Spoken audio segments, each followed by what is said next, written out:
ॐ नमः सवित्रे जगदेकचक्षुषे जगत्प्रसूतिस्थितिनाशहेतवे त्रयीमयाय त्रिगुणात्मधारिणे वीरञ्चिनारायणशङ्करात्मने जनमण्डलमदीप्तिकरं विशालं रत्नप्रभमतिप्रमोनादिरूपं दारिद्र्यदुःखक्षयकारणं च पुनातुमागतः सवितुर्वरेण्यं पुनातुमागतः सवितुर्वरेण्यं पुनातुमागतः सवितुर्वरेण्यं जनमण्डलं देवगणैः सुपूजितं विप्रैः सुतं भावनमुक्तिकोविदं तं देवदेवं प्रणमामि सूर्यं पुनातुमागतः सवितुर्वरेण्यं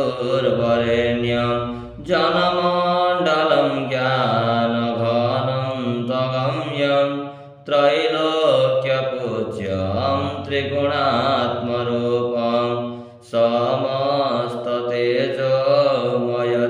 समस्ततेजोमयदिव्यरूपं पुनातुमागतः सवितुर्वरेण्यं जनमण्डलं गूढमतिप्रबोधं धर्मस्य बुद्धिं कुरुते जनानां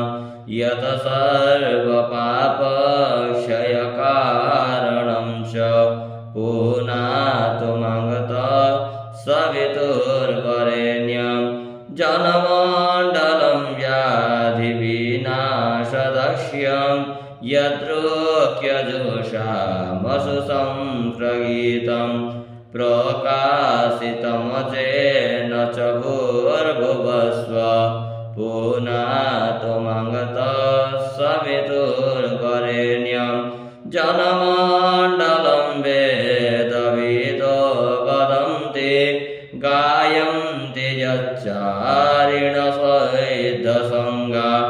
यदयोगिनो योगजुषां च सङ्घा पुनातुमागतः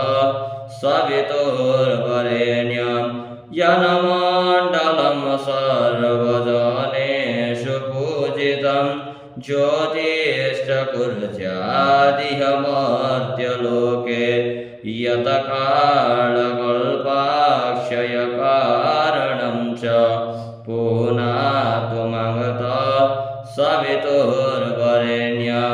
जनमण्डलं विश्वसृजां प्रसीद